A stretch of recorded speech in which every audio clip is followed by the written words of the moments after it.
అధ్యక్షుడు ట్రంప్ ఏం చేసినా సంచలనమే. నేను అనుకుంటే అయిపోవాలంతే అన్నది ఆయన రూల్.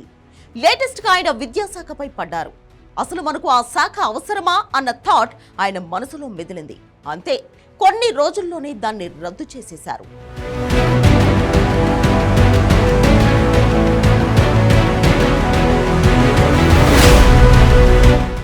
విద్యాశాఖ అత్యంత కీలకమైన శాఖ. దేశంలో విద్యాభివృద్ధికి, నైపుణ్యాభివృద్ధికి అత్యంత కీలకమైన విభాగం. మన దగ్గర కేంద్ర, రాష్ట్ర ప్రభుత్వాలు రెండు విద్యాశాఖలు నిర్వహిస్తాయి. ప్రతి దేశంలోనూ విద్యకంటూ ప్రత్యేకంగా ఓ శాఖ ఉంటుంది. ఆ శాఖ మంత్రికి ఓ గౌరవం ఉంటుంది.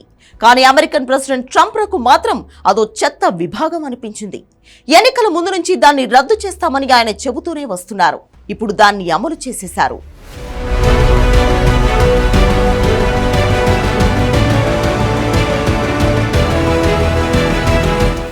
విద్యాశాఖ మూసివేతకు ట్రంప్ చెబుతున్న రీజన్ ప్రభుత్వ వ్యయం. అంటే విద్యాశాఖపై అనవసరంగా ఖర్చు చేస్తున్నామన్నది ఆయన బాధ. అధికారంలోకి వచ్చినప్పటి నుంచి ట్రంప్ ఖర్చులు తగ్గిస్తున్నారు. పలు విభాగాల్లో ఉద్యోగుల కోత పెట్టారు. వివిధ దేశాలకు సాయం నిలిపివేశారు.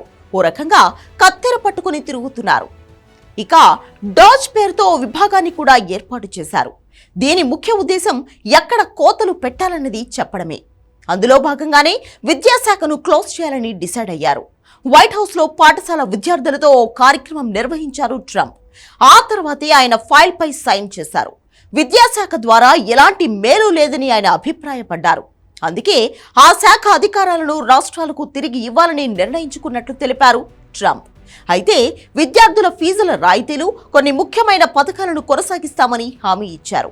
గతంలోనే విద్యాశాఖలో ఉద్యోగుల్ని తగ్గిస్తామని ప్రభుత్వం ప్రకటించింది. ఇప్పుడు పూర్తిగా దాన్ని మూసివేసింది. అమెరికా విద్యాశాఖలో 4,000 మందికి పైగా ఉద్యోగులు ఉన్నారు. వారిలో కొందరు స్వచ్ఛందంగా రాజీనామాలకు ముందుకొచ్చారు. మిగిలిన వారిని ఏం చేస్తారన్నది చూడాల్సి ఉంది. వారిని బలవంతంగా సాగనంపుతారా లేక ఇంకెక్కడైనా అడ్జస్ట్ చేస్తారా అన్నది చూడాల్సి ఉంది. 2,000 మందిని ముందుగా లీవ్లో పంపిస్తున్నారు. ఇక్కడ ఇంకో విషయం ఏమిటంటే, విద్యాశాఖ మంత్రి ఉన్నారు. లిండా మెక్మాన్ ను మంత్రిగా నియమించారు. తన చేతుల మీదుగానే ఆ శాఖకు ముగింపు పలికారు ట్రంప్. అమెరికాలోని ప్రతి రాష్ట్రంలోనూ విద్యకు ప్రత్యేక విభాగాలు ఉన్నాయి. అలాంటప్పుడు ఫెడరల్ గవర్నమెంట్ వృధాగా డబ్బులెందుకు వేస్ట్ చేయాలన్నది ఆయన ప్రశ్న.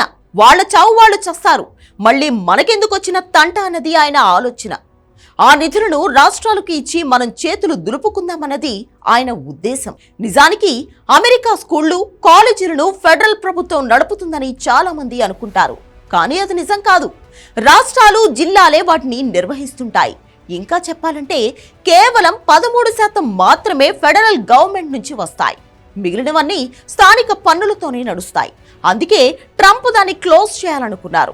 1979లో ఏర్పాటైన ఎడ్యుకేషన్ డిపార్ట్మెంట్ విద్యార్థుల లోన్లు, పేద విద్యార్థుల కోసం ప్రత్యేక కార్యక్రమాలను నిర్వహిస్తుంది. ట్రంప్ నిర్ణయంపై తీవ్ర విమర్శలు వ్యక్తమవుతున్నాయి. డెమోక్రాట్లు దీన్ని తప్పుపట్టారు. ట్రంప్ తీసుకున్న విధ్వంసకర, వినాశనకరమైన చర్యల్లో ఇదొకటి అంటూ మండిపడ్డారు.